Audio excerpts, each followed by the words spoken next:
সবুজ পৃথিবী গড়তে পটাশপুর ২ নম্বর ব্লকের শ্রীরামপুর হরপ্রসাদ উচ্চ বিদ্যালয়ের পক্ষ থেকে আয়োজন করা হলো বৃক্ষায়ন কর্মসূচি। মঙ্গলবার স্কুলের উদ্যোগে প্রায় ৫০,০০০ টাকা খরচ করে স্কুল মাঠের চারদিকে বেড়া দেওয়ার পর ১২০০টি চারা গাছ মাঠের চারদিকে লাগানো হয়। পরিচালন সমিতির সদস্য, বিদ্যালয়ের শিক্ষক শিক্ষিকা এবং ছাত্রছাত্রীরা এই বৃক্ষায়ন কর্মযজ্ঞে হাত লাগান। কর্মসূচির সম্পর্কে বিদ্যালয়ের প্রধান শিক্ষক পুষ্পেন্দু মাইতি বলেন, এই অরণ্য সপ্তাহে আমরা বৃক্ষরোপণের পাশাপাশি আয়োজন করেছি বিদ্যালয়ের মধ্যে বই মেলার। আমাদের সীমিত ক্ষমতার মধ্যে আমরা চেষ্টা করছি ছাত্রছাত্রীদের শুধু শিক্ষা নয়, মানসিক ও সামাজিকভাবে উন্নত করতে। এক মহান প্রচেষ্টা, দারুণ অনুভূতি। সবুজ তো প্রয়োজনই, কারণ সবুজ ছাড়া তো বাঁচবেই না কেউ।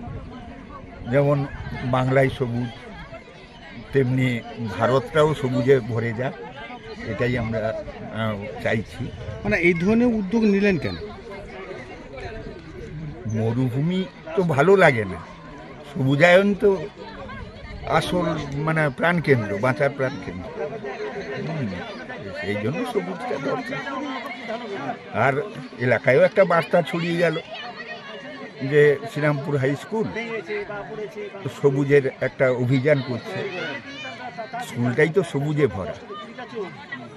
শুধু বিদ্যালয়ের শিক্ষক শিক্ষিকা শিক্ষাকর্মী, সেই সঙ্গে তৎসঙ্গে আমাদের বর্তমান কমিটির সভাপতি, অন্যান্য কমিটির সদস্য সবাই কিন্তু ঐকান্তিকভাবে এই বৃক্ষরোপণ যে কর্মসূচি সবাই কিন্তু ঐকান্তিক হাত বাড়িয়ে দিয়েছে। কারণ সত্যি কৃতার্থ আমি এই টিম হিসেবে সত্যি খুব আনন্দের দিন আজকে। আমরা সবাই সেই সঙ্গে ছাত্রছাত্রী সবাই মিলে কিন্তু আমরা বৃক্ষরোপণ কর্মসূচি পালন করতে যাচ্ছি বা করেছি, অলরেডি কাজ চলছে। এই বৃক্ষরোপণ কর্মসূচি আমাদের শুধু লাগিয়ে ক্ষান্ত নয়, আমরা কিন্তু অলরেডি মাঠে চারদিকে গরু হাত থেকে রক্ষার জন্য আমরা বেড়াও দিয়েছি অলরেডি, সেই সঙ্গে সার দেওয়া হয়েছে। পরবর্তীকালে আমরা চিন্তা ভাবনা করছি গাছটা যতদিন না বলা হচ্ছে তার রক্ষণের দায়িত্ব আমাদের কমিটি, সেই সঙ্গে শিক্ষকরা নেবেন। সত্যি কথা বলি, অ্যাকচুয়ালি এখন যা পরিবেশের অবস্থা আমরা চিন্তা ভাবনা করলাম, পরিবেশকে বাঁচানোর দায়িত্ব কিন্তু আমাদের একান্ত প্রত্যেকের কর্তব্য।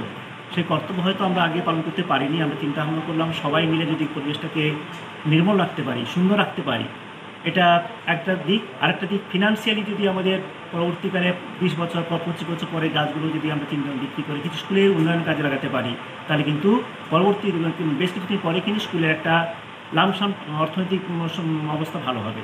সেই সমস্ত দিক দিয়ে চিন্তা ভাবনা করে আজকে আমরা বৃক্ষরোপণ কর্মসূচি পালন করছি। কেশিয়াড়ি থানাগোড়া হইতে কাঞ্চনপুর যাবার রাস্তায় 100 মিটার দূরত্বে পিচ রাস্তার পাশে জনবহুল সুন্দর পরিবেশে ব্যবসা বা বাড়ি করার জন্য কয়েকটি লক্ষণীয় ও আকর্ষণীয় বাস্তু প্লট বিক্রয় আছে। ক্রয় ইচ্ছুক ব্যক্তিরা প্লটগুলো দেখার জন্য 9732879809 এই নাম্বারে ফোন করুন।